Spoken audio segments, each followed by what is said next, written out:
Everyone in Maple Hollow thought the truth had died 70 years ago. But the first night Jordan Hale stepped into that 50-cent mansion, his dog Arlo did something no human had dared to do in 7 decades. He broke the silence, and by the time Jordan understood what that midnight bark really meant, it was already too late to walk away. Because some secrets don't stay buried when a loyal dog decides they shouldn't.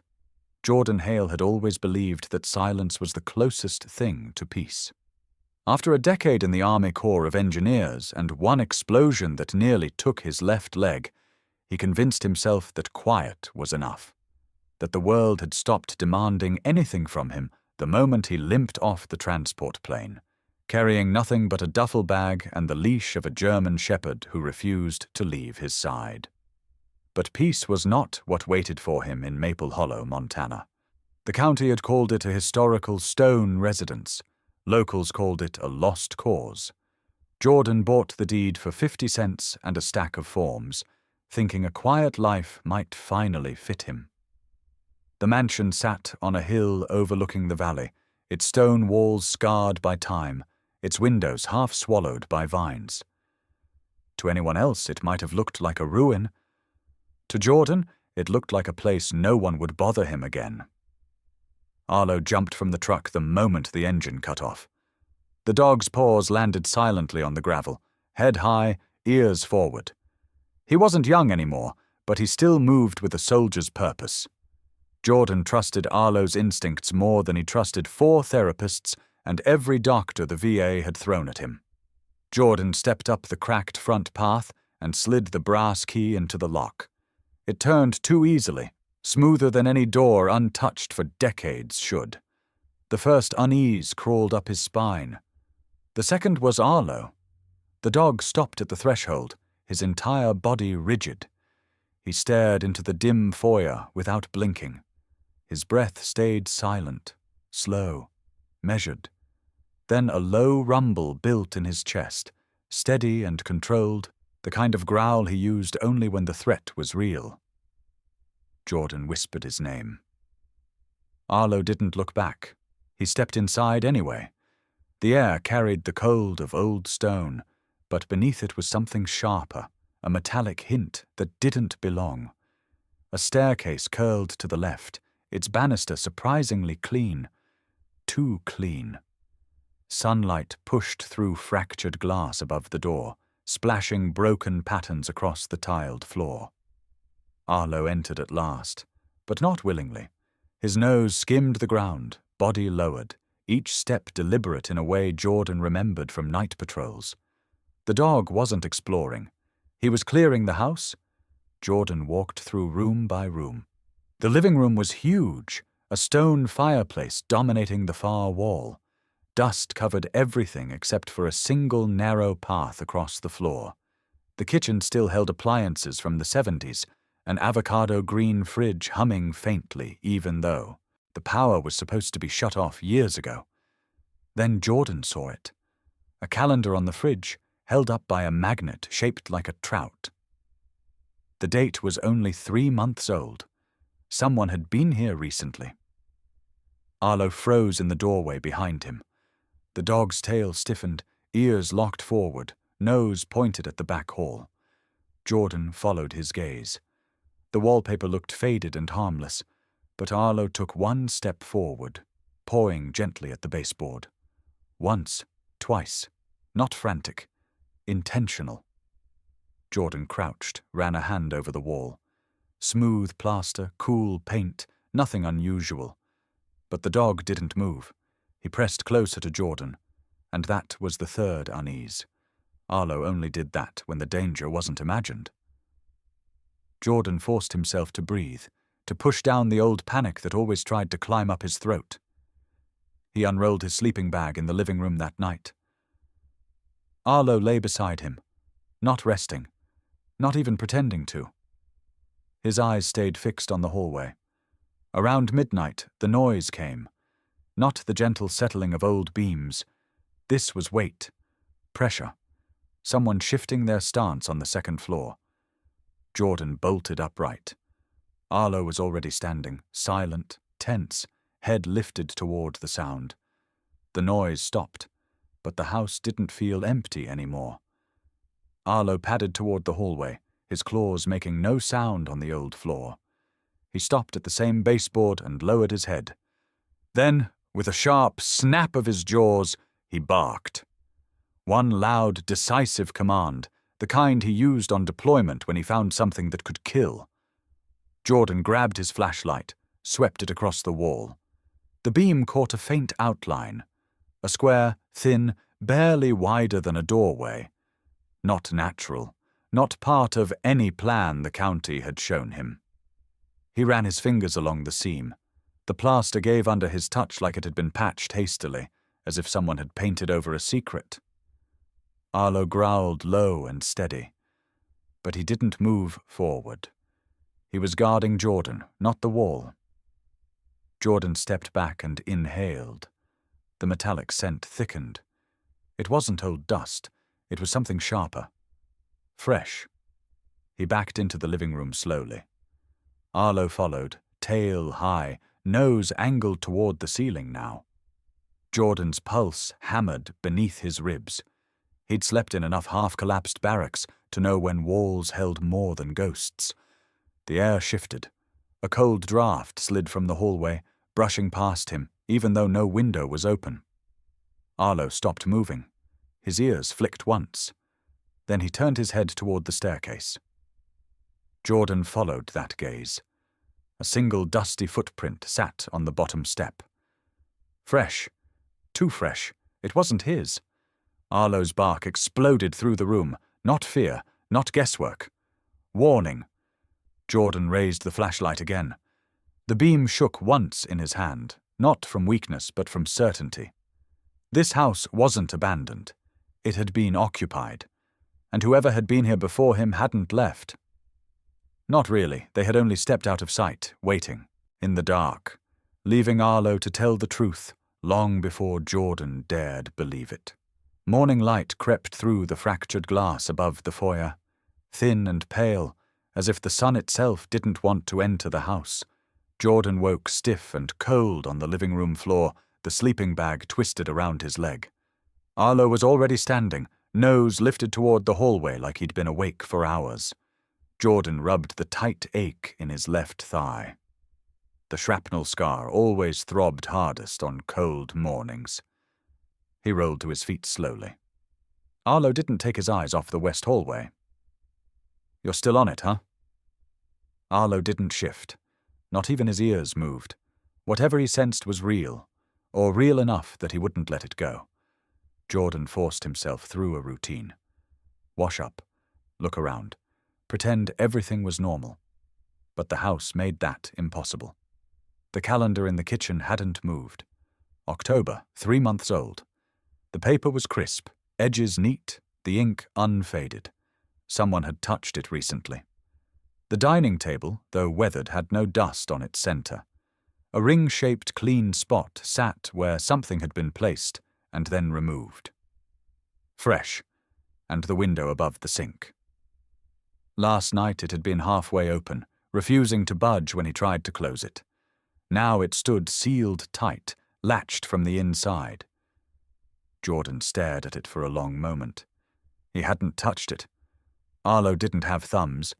Someone else had been in the kitchen after they slept near the hearth.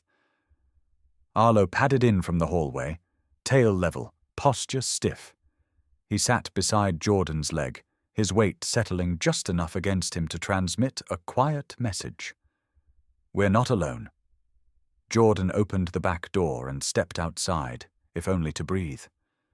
Frost bit the wooden porch, and the land behind the house stretched into a sloping yard bordered by old cottonwoods. The trees leaned eastward, like they were trying to pull away from the mansion. The air smelled of pine and distant smoke. Winter would hit early this year. For a moment, standing out there, he almost convinced himself he could rebuild this place. Fix broken beams, patch walls, paint over everything ugly. Make it his. Then Arlo froze. The dog's head whipped toward a patch of loose soil near the porch steps. His ears sharpened, tail stiffened. He sniffed once, twice, then started digging. Slow, steady, controlled. Not frantic. Not random. Jordan approached, pulse ticking faster. "What do you got, bud?" Arlo dug until a small piece of cloth appeared in the dirt. Jordan crouched, brushed the soil away. It wasn't cloth. It was canvas. Old, frayed, torn clean from something larger. Attached to the end was a metal clasp. The kind used on military issue gear. A pack fastener from the 1950s or 60s. Jordan had seen enough of them overseas to know exactly what it was. He turned it in his hand. Dirt fell away, revealing a faint serial number. The clasp wasn't rusted. It hadn't been underground long. Someone had dug, hurriedly, and left in a rush. Arlo stood stone still, staring at the tree line beyond the yard. Not at Jordan, not at the house, somewhere out there. Jordan followed his gaze. Sunlight hit the branches. No movement, no sound, but the hair on the back of his neck rose anyway.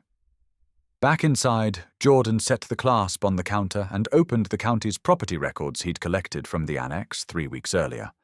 He hadn't looked closely at them before, just skimmed for tax lines and zoning notes. Now he read them like a man searching for a pulse. The stone mansion was built in 1911, owned by the Lawton family for 3 generations. Then, without explanation, ownership transferred to the county in 1954. No sale, no will, no documented transfer. Just a typed note. Occupants relocated. But Maple Hollow's population records from that same year told a different story. Jordan found it in a faded booklet tucked between the pages. The Lawton family wasn't listed as relocated. They weren't listed at all after 1954. Their names simply stopped existing. Jordan's chest tightened. Families didn't disappear without someone noticing. But maybe someone had noticed, and someone else had buried it. Arlo bumped his leg. The dog's head pressed gently against Jordan's knee before he walked back into the hallway, once again taking position at the west side of the house. Jordan followed him. The air there felt different, a cold that wasn't temperature but presence. Arlo sat facing the wall again, nose lifted as if he smelled something human beneath layers of paint and plaster. Jordan knelt beside him. "Tell me what you see." Arlo didn't look away from the hallway. The dog's eyes stayed locked forward, pupils tight, as if bracing for something to show itself. A faint sound creaked upstairs. Jordan's breath stuttered. Someone moving, or old wood settling. Hard to tell. But Arlo's reaction wasn't confused or startled. It was confirmation. Jordan walked into the foyer. A shadow flickered on the second-floor landing. He nearly called out, but stopped himself. His voice would announce more than he wanted to reveal. Arlo stayed perfectly still, except for the twitch of his ears. He wasn't tracking a ghost. He was listening to weight shifts, steps, breaths. Jordan grabbed his flashlight again. He climbed the first step, slow, silent. The wood groaned beneath him, and whatever presence lingered above went quiet. Frozen. At the top, he swept the beam across the hallway. Dust drifted through the light. Nothing moved. But one thing had changed. The door to the master bedroom had been open when he checked earlier. Now it was closed. Fully. Arlo appeared beside him, silent as a shadow. The dog nudged the door with his nose, then stepped back, waiting. Jordan pushed it open. The room was empty, but the bedspread was crooked, pulled half off the mattress. A large trunk sat open at the foot of the bed. Inside were blankets, photographs, children's, toys. They were supposed to be untouched relics of a lost era. Only they weren't untouched. A photograph lay on top. Jordan picked it up with numb fingers. A family stood in front of the mansion. 2 parents, a small girl holding a stuffed bear, a teenage boy with a canvas pack strapped across his shoulder. The metal clasp Arlo had dug up was identical to the one on the boy's pack. Jordan stared at the photo until his pulse steadied. He didn't need Arlo to tell him what this meant. Someone had been inside the mansion long after 1954, someone who left in a rush, someone who might still come back. Arlo stepped in front of him suddenly, blocking his body with his own. His tail rose, ears sharpened, muscles tensed. A noise echoed downstairs, soft, barely audible. A click, like a latch being tested or a door easing shut. Jordan tightened his grip on the flashlight. The house wasn't waking up. It was remembering.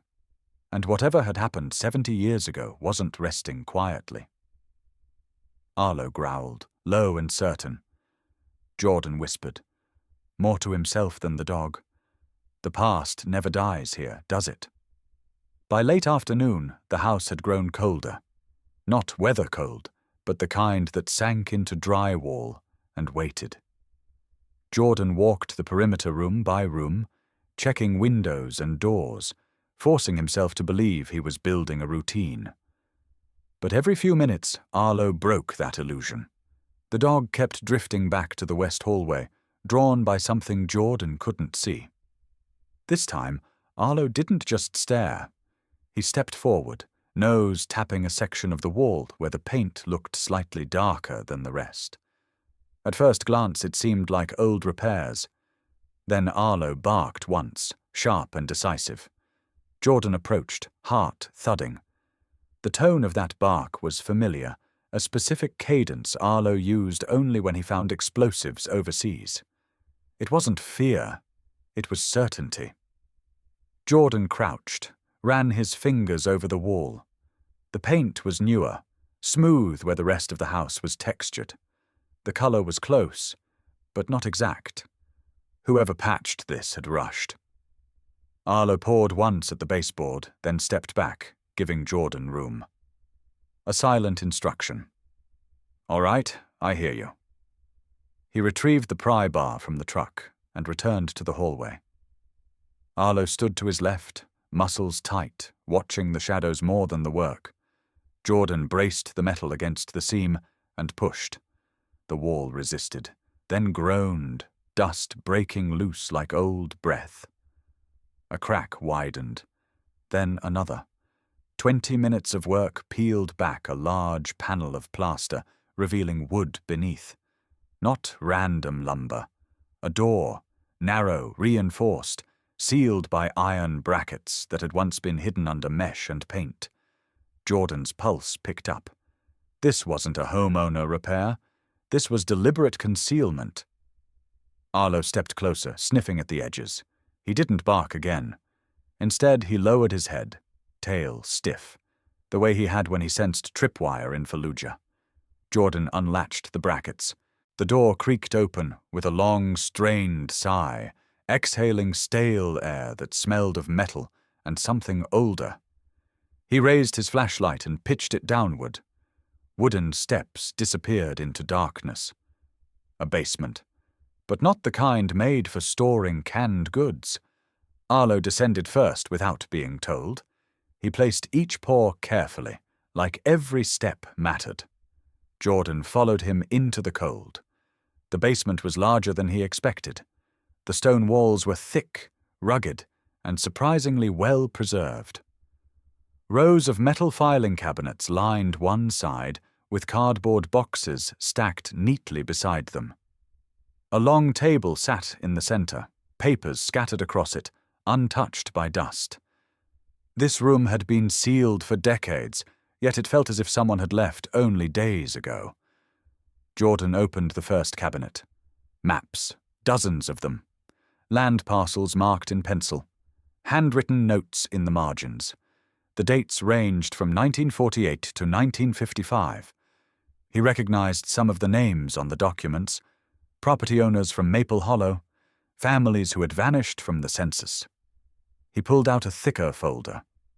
The first page held the title Land Reassignment Initiative. The signatures below were shaky, overwritten, duplicated, forged. Jordan kept reading. Plots seized, owners relocated, compensation, none. The same 5 surnames repeated across multiple pages, all marked with red circles. A chill crawled down Jordan's back. This wasn't just an old dispute, it was systematic removal. Arlo brushed against his leg suddenly. The dog's head snapped toward the staircase. His ears lifted, his nose twitched once, then he growled. Jordan froze. The sound wasn't loud, but it was deep, a warning from spine to teeth. Jordan switched off the flashlight and listened. Silence. Then something faint. A shift of weight above them. A board giving under pressure. A sound too smooth to be the house settling. Someone was in the mansion. Arlo moved silently to the bottom of the stairs, body low. He didn't bark. He didn't need to. His entire posture said the same thing. They aren't alone. Jordan waited, breath tight, every muscle remembering the tension of clearing buildings under fire. The darkness pressed against them.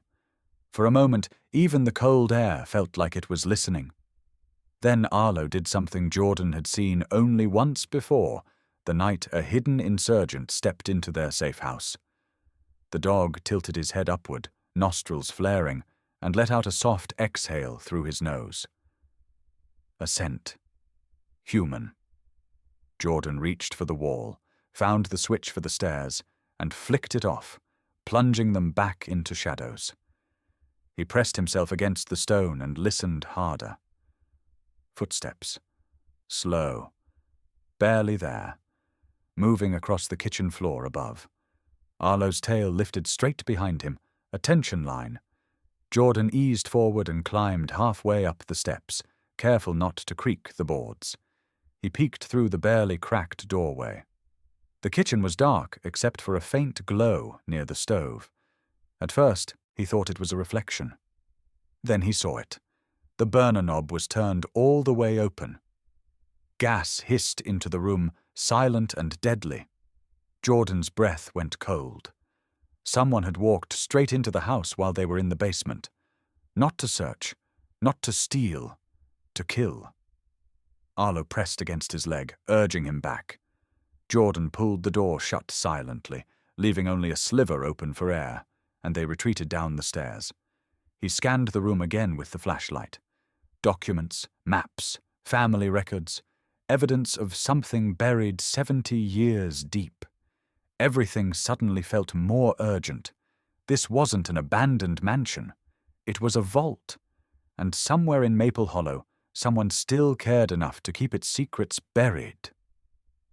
Arlo nudged Jordan's arm, a soft but insistent push. Not panic, just truth. Whatever they had opened tonight, they were no longer the only ones aware of it. Jordan looked at the dog, the one creature who had dragged him out of explosions, nightmares, and now this house. You felt it before I did. Arlo blinked, steady and sure. Upstairs, another floorboard shifted. Jordan closed the basement door completely this time. The past was coming back alive. And it knew they had found its bones. By sunrise, Jordan had barely slept. The gas leak lingered in his mind like a phantom scent he couldn't wash out. He kept replaying the subtle scrape of a boot across the kitchen floor, the quiet click of the burner turning open. Someone had entered this house with intention. Someone who knew exactly what they wanted gone. Arlo stayed close, pacing the living room with the unbroken focus of a guard dog who understood that daylight did not guarantee safety. Every shift of wind, every creak of the house made his ears flick. Jordan trusted that vigilance more than the locks on any door. He laid the folders, maps, and loose papers across the dining table. Now that he could see them in full daylight, the story began to take shape.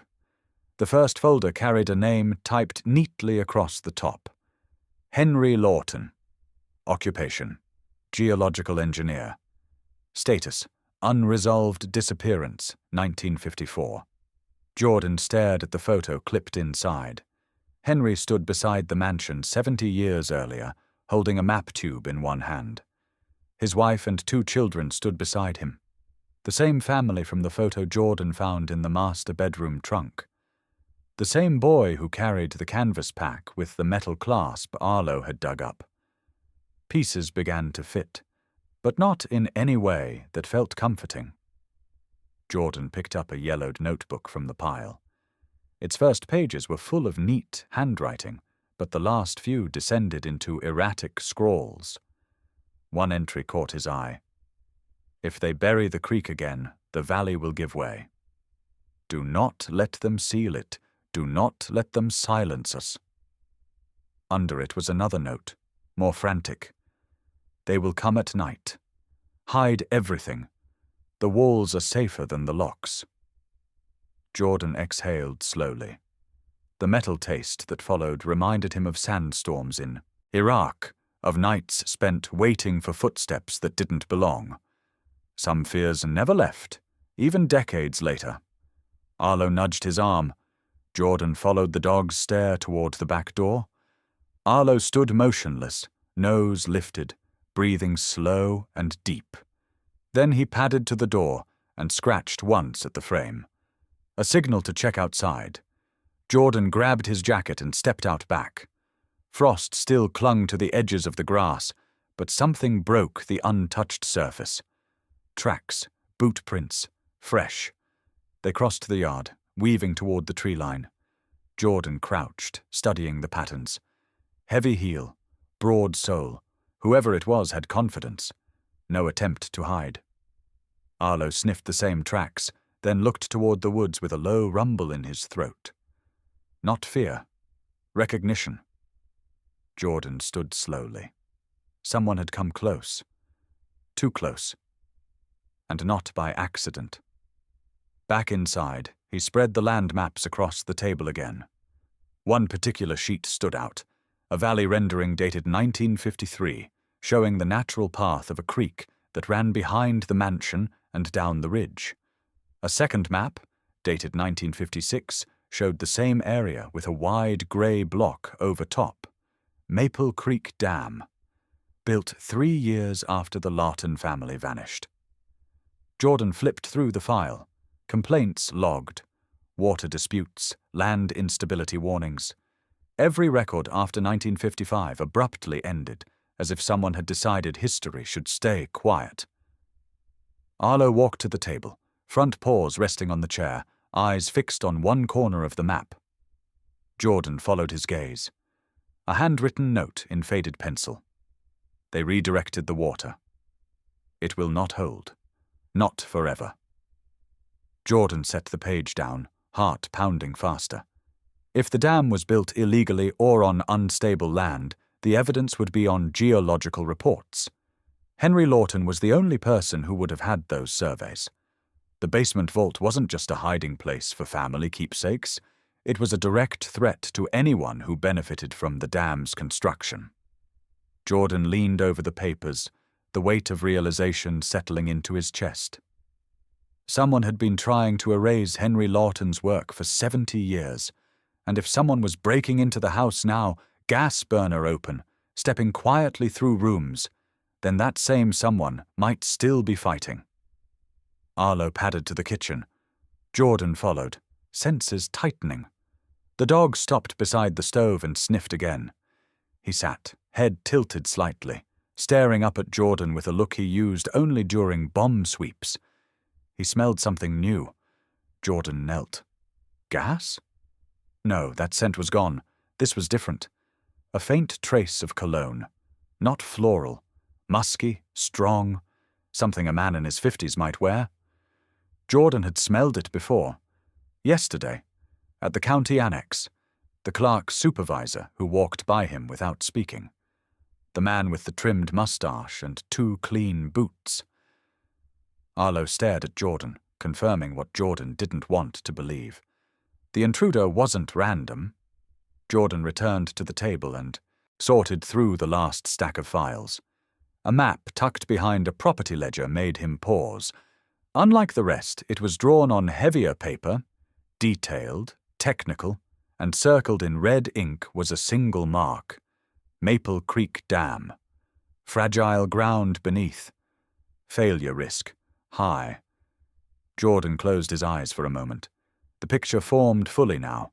Henry Lawton discovered the land was unstable. He warned officials. Then he disappeared. The documents vanished.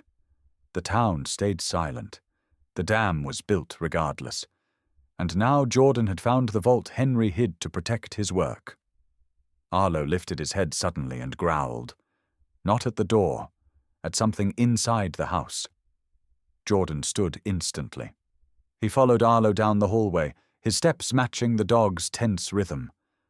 The house felt too still, like the quiet after a match strike. They reached the west hall. Arlo stopped. Jordan listened, breath shallow. Then soft tapping.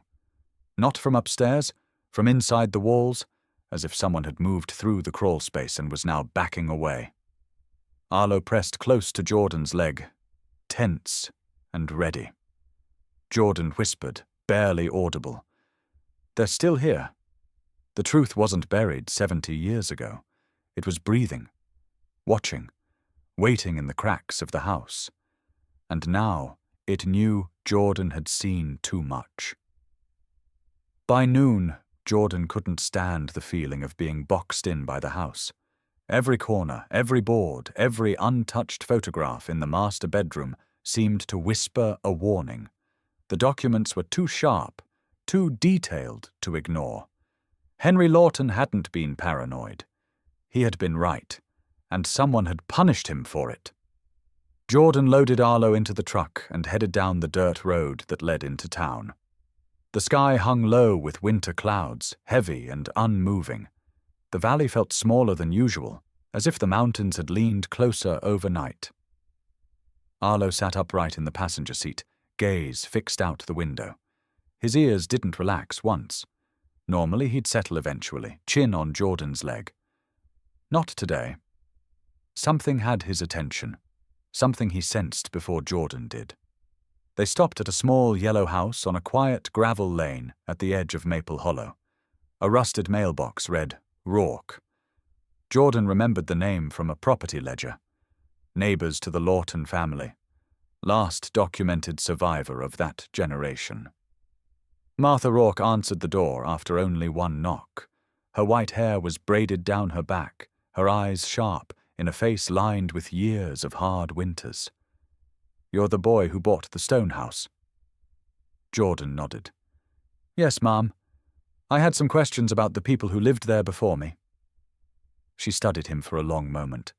Her gaze flicked to Arlo, who waited by Jordan's knee with alert stillness. Martha's expression softened. Come in, then. If the dog trusts you, that's good enough for me. Inside, her living room was cluttered with old mining maps, framed newspaper clippings, and hand-woven blankets. It smelled faintly of cedar and peppermint tea. Martha settled into her chair. Speak what you want to know, she said, voice quiet but steady. I've carried those memories too long to lie about them now. Jordan began with the documents he found, the maps, the forged transfers.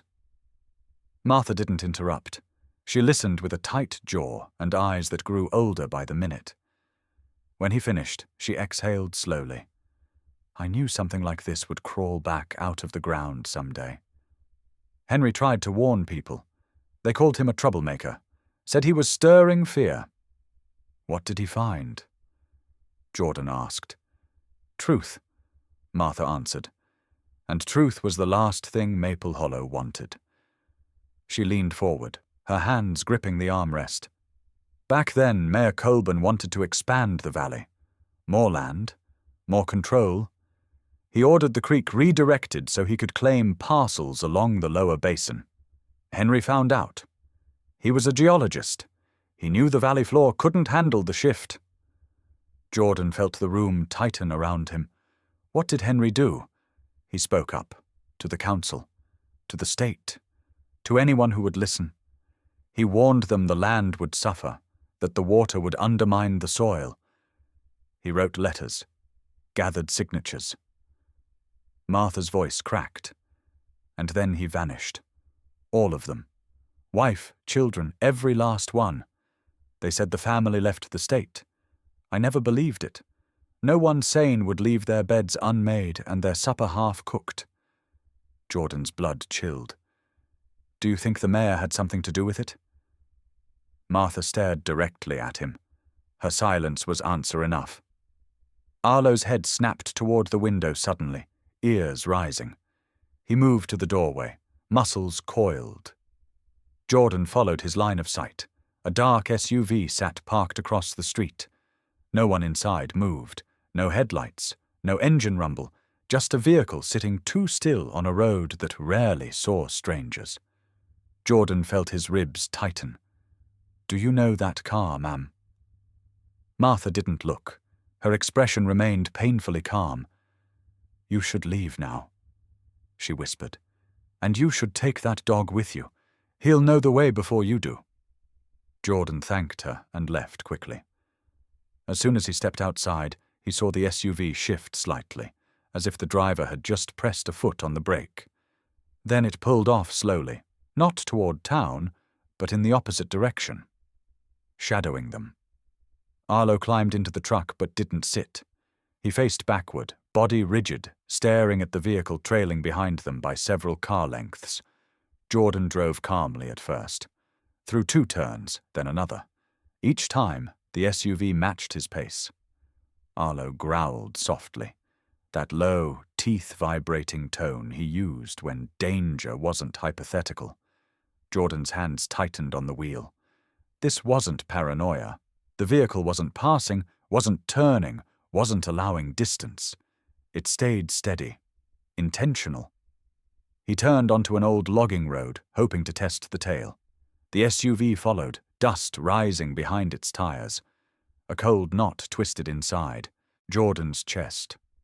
The same knot he felt overseas when someone aimed at him before he saw the muzzle flash.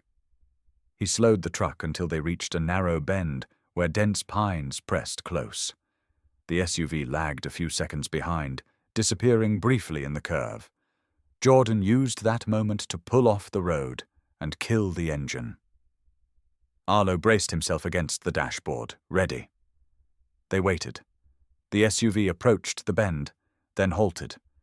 Its brake lights flickered, but didn't stay on. After a moment, it reversed.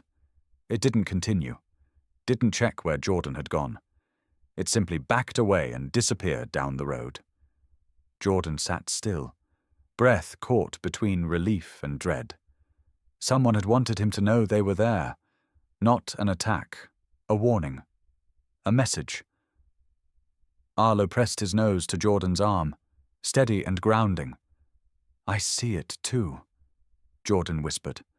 He looked back toward town, where Martha Rourke sat alone with memories she'd carried for 70 years. Someone had silenced Henry Lawton. Someone had buried the truth about the creek and the land. And now that Jordan had uncovered the first layer, someone was watching him dig. Arlo let out a single sharp huff. Agreement. Warning. A promise. They weren't turning back. Jordan hadn't expected the sheriff's office to feel so heavy. The place smelled of burnt coffee and old leather, the kind of scent that clung to a room where truths had been kept too long. Sheriff Boyd stood behind his desk, a wide man with a stiff jaw and eyes that never blinked long enough to show anything real. He looked at Jordan the way a man sizes up a threat before deciding whether to push or pull. Heard you've been poking around places that don't concern you, Boyd said. His tone was too calm, too measured. Maple Hollow doesn't need another outsider stirring up dust. Jordan kept his voice even. I found records, missing people, land transfers tied to the dam project. It concerns everyone who ever lived here. Boyd snorted. Records get mixed up. Papers get lost. Happens everywhere. Arlo stood beside Jordan's knee, ears flat, muscles tight. The shepherd didn't blink. The moment Boyd stepped from behind the desk, Arlo shifted his weight forward and let out a low, rolling growl that vibrated across the room. Boyd paused mid-step. He forced a smile that didn't reach his eyes. Call off your dog. Jordan didn't move. If Arlo growled, he had a reason. He always did. Arlo took a single step forward, teeth barely visible, breath steady, controlled. Not aggression, judgment. Boyd's face twitched. He stepped back, bumping into his desk. Then he lifted his hands defensively. Easy now. No one needs trouble. Jordan leaned forward. Trouble's already here, Sheriff. Boyd didn't answer. He simply pointed to the door. Get off my property, and don't come back with any more fantasies about the past. Outside, Jordan barely had time to process the tension before Arlo tugged at his sleeve with a sharp, urgent pull. The dog wasn't agitated. He was warning him. Jordan knelt beside him. What did you smell? Arlo looked toward the sheriff's office window. Behind the glass, Boyd stood motionless, staring at them with something colder than intimidation, something like recognition. Jordan felt it like ice down his spine. Boyd didn't fear the documents. He feared what Jordan would uncover next.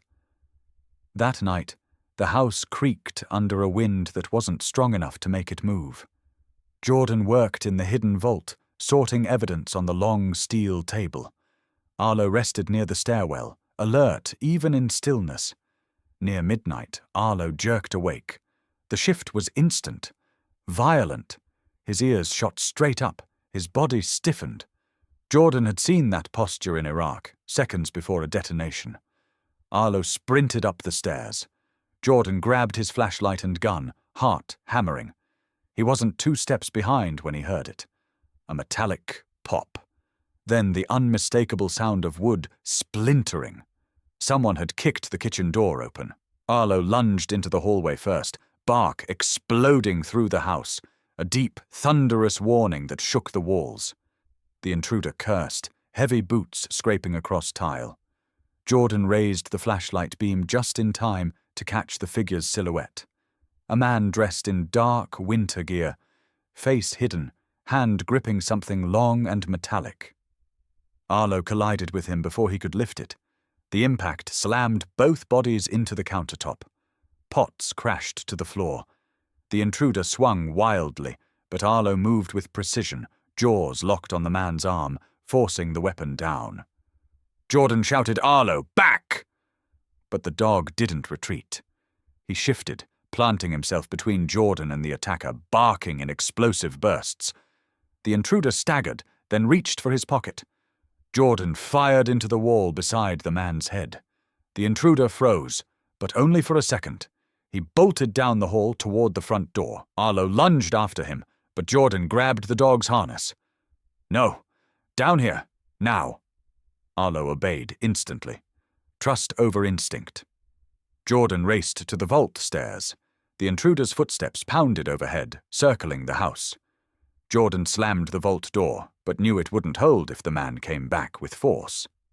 Arlo went to the far corner of the basement, nose to the ground. He sniffed once, then barked sharply at the cracked concrete slab near the old shelving. His claws scraped urgently, signaling. Jordan grabbed his pry bar and jammed it between the slab and the floor. It lifted. A narrow, dirt-lined passage sloped downward, colder than the rest of the basement. Jordan had never seen it before. Arlo barked again, shoving his head toward the opening. "Go," Jordan whispered. Arlo dropped into the dark without hesitation. Jordan followed. Above them, heavy boots raced across the floor. A door slammed. Then another. The intruder was searching for the basement entrance. Jordan crawled quickly, following Arlo's shadow through the tight passage. The tunnel felt ancient, carved by tools older than the house itself. Roots brushed his shoulders. Dirt crumbled onto his back. Behind them, the basement door crashed open. The intruder was inside. Arlo sped up, guiding Jordan with soft huffs. They reached the far end, where a rusted metal panel blocked their way. Arlo pawed once at the edge, then shoved his shoulder into it. The metal gave way and swung outward. Cold night air rushed in. Jordan stumbled out behind Arlo, emerging behind a thicket 50 yards from the house. The mansion sat in ghostly silhouette under the moonlight, its windows dark, its history breathing. Inside, the intruder moved from room to room, unaware they had escaped beneath him. Jordan dropped to one knee, breathing hard. Arlo pressed against him, warm and steady. Jordan whispered, "You saved us again." Arlo's ears flicked toward the house. His body stayed rigid, trained, waiting for the next move. Jordan followed his gaze. The intruder stepped onto the porch, scanned the woods, then removed his mask. Sheriff Boyd. Jordan felt the truth land like a blow. He wasn't just protecting the old secrets. He was born into them. A legacy of men who had buried Henry Lawton in silence 70 years ago. And now he was finishing what they started. Arlo growled low, a sound of pure certainty. Jordan placed a hand on his fur. This ends now. For the first time, he saw the enemy clearly. And for the first time, he knew he wasn't fighting alone. By dawn the next morning, Jordan knew he needed help. Real help. Someone outside Maple Hollow. Someone who didn't scare easily. Elena Marks fit that description better than anyone he knew. She arrived before noon, stepping out of her dusty Subaru with a camera bag slung over her shoulder and an expression that said she'd been preparing for this moment her entire life. Her work on missing persons cases after World War II had earned her a reputation for finding patterns where others saw noise. She glanced at Jordan, then at the vast stone mansion behind him. "This place has a pulse," she said, "and not a peaceful one." Arlo emerged from the trees, head high, tail stiff. He circled Elena once, sniffed her boot, then looked at Jordan. Approval. Elena raised an eyebrow. "I assume that means we're good?" "If he didn't like you, you'd know," Jordan said. Inside the mansion, they spread the documents across the kitchen table. Jordan showed her the maps, the forged transfers, the missing family listings from 1954. Elena flipped through pages quickly, her mind working faster than her hands. "This isn't land fraud," she murmured. "This is a coordinated erasure, entire households removed without a trace, and your sheriff is tied to it by bloodline." Arlo paced the room, restless. Every time a floorboard creaked, he snapped his head towards the sound. He was wired so tight Jordan could feel the tension through the air. Elena pointed to the oldest property map. "These symbols, they're geological markers. Someone was tracking underground water routes before the dam was even built." "Why?" Jordan tapped the handwritten note from Henry Lawton. "Don't let them bury the stream." Elena fell silent. Then she whispered, "He was killed for this." Before Jordan could answer, Arlo stopped pacing. His head turned sharply toward the back door. Ears forward. Breath held. "What is it?" Jordan asked. Arlo didn't move. He just stared at the floor. Then he barked once, loud enough to shake dust from the ceiling. Jordan dropped to his knees. "Show me." Arlo led him through the hallway, down the narrow steps, back into the hidden vault. Instead of stopping at the table of documents, the dog veered right, toward an old patch of earth where stone met dirt. His paws scraped at the ground, not wildly, but with precision. Controlled urgency. Jordan grabbed a shovel. Elena followed, switching her camera to record. Arlo stepped back and growled softly, urging him. Jordan dug. The soil was packed tight, cold, untouched for generations. But not empty. He hit something solid. He slowed, brushing away dirt with his hands. A bone, human, then another, smaller, a child's femur. Fragments of fabric clung to it, faded but still recognizable as patterned cloth from the 1950s. Elena inhaled sharply. Jordan felt the truth punch him in the chest. Arlo stood perfectly still, gaze on the remains. 70 years of silence had been buried here. Jordan found a rusted metal tag beside the bones. Not military, not industrial, a luggage tag. The name etched into the metal was nearly gone, but enough remained.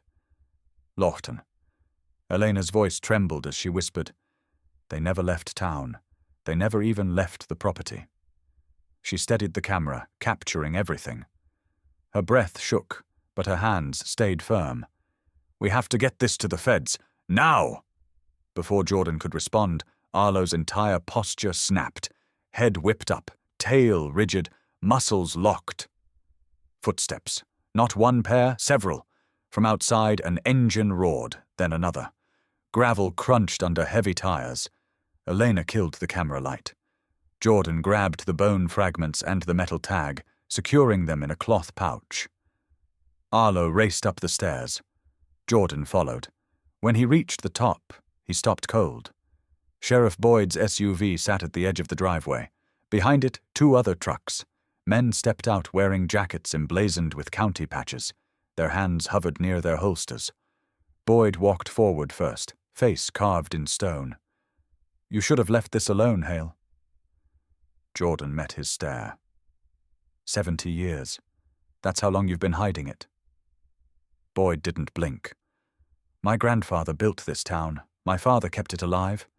And I'll be damned if you tear it apart for ghosts." Arlo stepped beside Jordan, teeth bared, eyes locked on Boyd with a hatred Jordan had never seen before. It wasn't animal instinct. It was memory of the night they were hunted. Boyd smirked. "Control your mutt." Jordan stepped forward. "Arlo's not the one breaking into homes and burying evidence."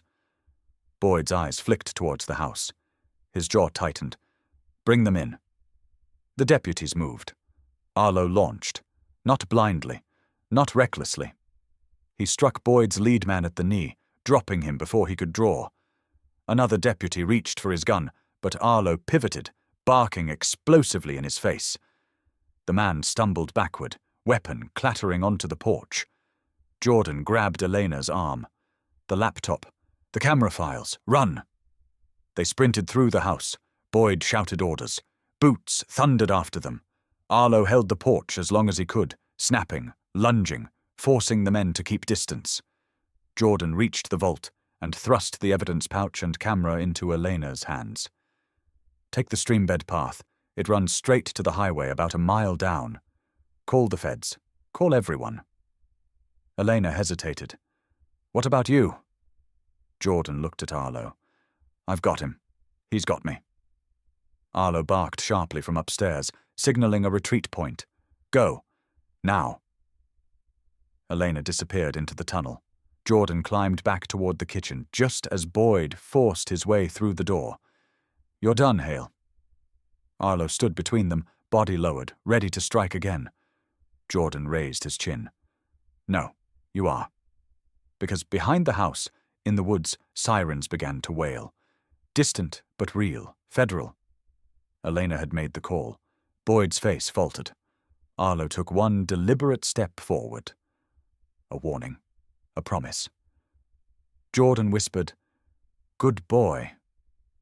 The truth was no longer buried. It was rising.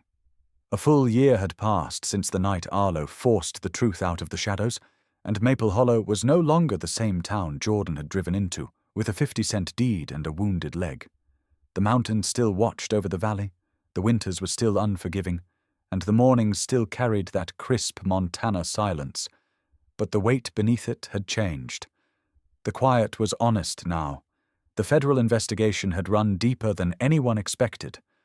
Boyd's arrest was only the first stone dropped in an old, dark well. Documents from Jordan's vault, combined with testimony from Elena and the evidence unearthed by Arlo, pulled 70 years of names into the light. Deputies, councilmen, contractors, water rights engineers. Some long dead, some still alive, and suddenly very interested in legal counsel. The Maple Creek Dam, once praised as the town's pride, was shut down for structural review. By spring, the Army Corps confirmed what Henry Lawton had warned all those decades ago. The redirected stream had destabilized land that never should have held a dam. A quiet evacuation order followed. No press releases, no grand speeches. just a slow dismantling of something built on stolen ground. For the first time since 1954, land parcels were returned to the surviving families. Old letters were delivered. Photos that had sat in sealed boxes were handed back to grandchildren who had grown up believing their families simply vanished into hard times. People wept on Jordan's porch, not because he was a hero, because someone finally listened. Some of the same residents who once crossed the street to avoid him now approached with cautious humility. A few apologized outright. Others just left loaves of bread, wood bundles, or folded notes in the mailbox. Jordan didn't need their gratitude, but he accepted the humanity in their gestures. Arlo accepted their touch only if he chose to. Age had crept up on him in small ways, a faint clouding in the eyes, a slower rise from the porch, a stiffness in the back legs after cold nights. But his presence had not softened. If anything, he had grown more resolute, more certain of his place in this reborn town. He slept closer to Jordan now, almost always by the bedroom door, as if guarding not just the house, but the peace they had paid dearly to earn. Most mornings he still patrolled the perimeter before Jordan finished his first cup of coffee. Every sniff, every pause near the tree line carried the same seriousness he had brought from his combat years. And when he returned to the porch, he sat tall, surveying the land like a sentry who refused to retire. Inside the mansion, life had also shifted. What began as a crumbling relic now breathed again. Jordan repaired the roof, replaced shattered windows, refinished the hardwood floors. But it was the basement that changed most. He and Elena spent weeks transforming the old vault into a permanent archive. They called it the Room of Truth, though the name had come from Elena originally. It wasn't a museum. It was a record of what silence had cost. Clean shelving lined the walls. Every recovered file was catalogued. Photos were framed. Maps were preserved behind glass. A single lantern hung in the center, casting a warm glow across the cold stone. At the entrance stood a plaque Jordan carved from reclaimed cedar. It read, "For those who tried to speak and those who dared to listen." Arlo insisted on lying beside the door every time Jordan worked inside. He rested his head on his paws, eyes half open, as if guarding not the room itself, but the memory of every life hidden inside it. One afternoon in early autumn, Jordan knelt beside Arlo on the porch. The dog sat close enough that Jordan felt the warmth of his body through his jeans. "You held this place together, partner." Arlo blinked slowly, lifting his head to rest it against Jordan's leg. A small gesture, but steady, certain. Jordan scratched behind his ears, feeling the roughness of fur gone coarse with age. "You saved more than a life that night. You gave a whole town its voice back." Arlo's tail moved once against the porch boards. Not excitement. Acknowledgement. Later that week, Jordan walked through town to pick up lumber. The streets looked different now. Not in structure, but in spirit. Conversations no longer stopped when he passed. People greeted him by name. The diner that once refused him now kept a bowl of water outside for Arlo. He didn't drink from it, but he sniffed it approvingly every time. At the general store, an older man assembled the courage to speak. "You and that dog of yours, you did right by us. By them. I wish we'd done more when we had the chance." Jordan nodded. It's never too late to start doing right. As he left the store, he glanced toward the ridge where Arlo waited by the truck. The dog stood with that familiar stance, alert yet calm, the wind teasing the gray along his muzzle. Jordan realized then that Arlo wasn't just guarding the house anymore. He was guarding the truth they had uncovered, the history they had freed, the fragile hope the town had begun to rebuild.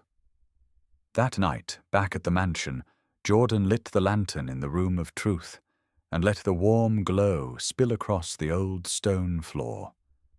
Arlo settled beside him as he placed the last plaque on the wall, a simple inscription carved by hand. Every truth buried will rise if someone listens. When Jordan stepped back, Arlo rose and pressed his nose to the plaque, a soft, deep breath, almost a bow. Jordan smiled. You ready for the next chapter? Arlo looked up at him, eyes steady, tail tapping once. Ready. Outside, the wind moved gently through the pines. For the first time in 70 years, Maple Hollow breathed without secrets.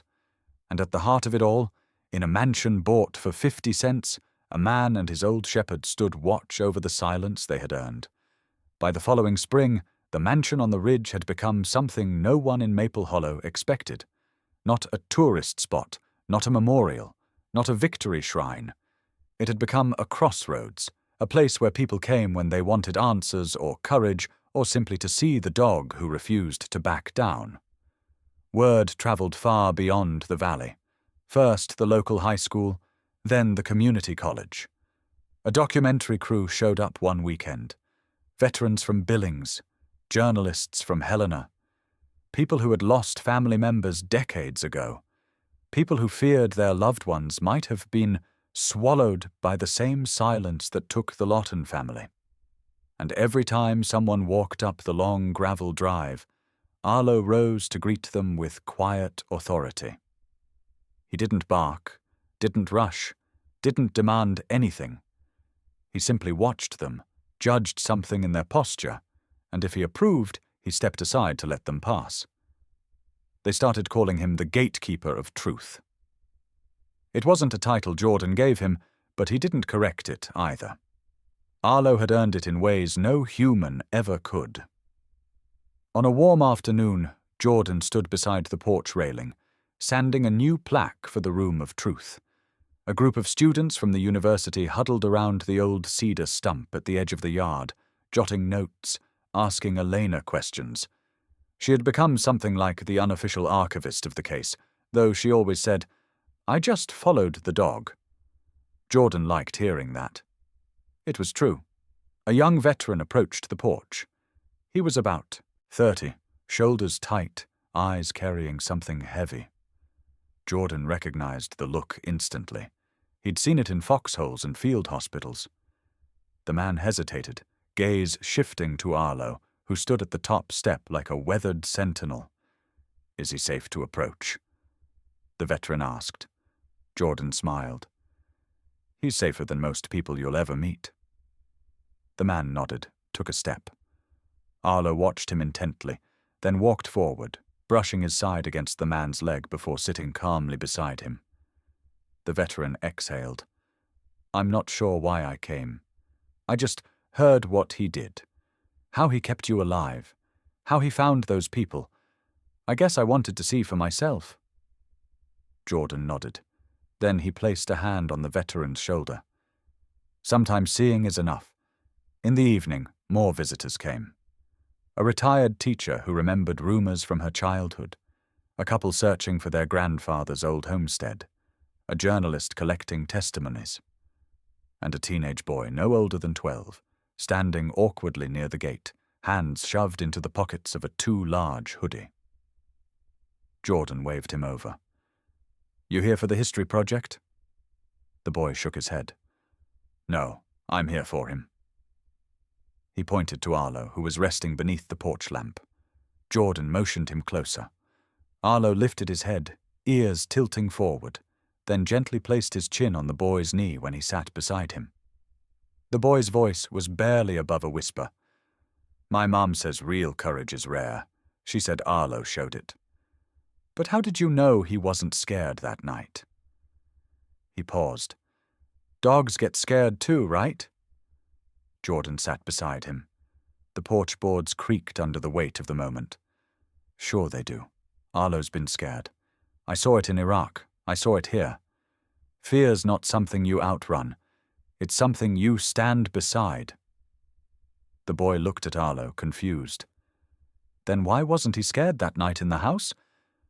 Jordan smiled, slow and thoughtful. because he understands something most people don't. Fear doesn't stop the truth from coming. It only stops the people who let it.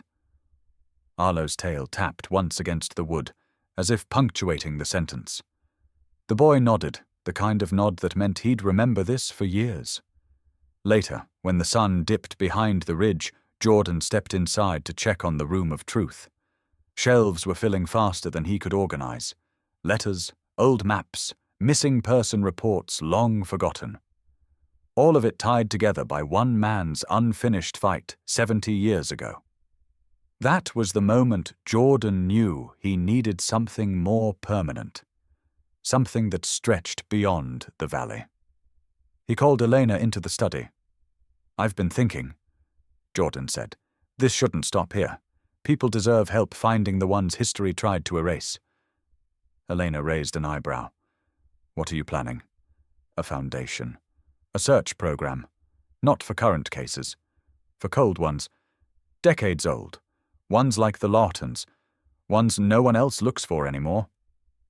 Elena leaned back, her face shifting in quiet. "Respect. What will you call it?" Jordan looked toward the basement door where the plaque honoring Henry Lawton hung. The Lawton Initiative. In his name, and in theirs. Elena nodded slowly. Then she smiled. "Let's build it." That night, Jordan drafted the mission statement. Elena outlined the first outreach campaign. Arlo lay stretched beside the desk, paws crossed, eyes half open as though monitoring every word. Before turning off the lamp, Jordan scratched the old shepherd under the chin. "Look at you, partner. Retired and still pulling people out of the dark."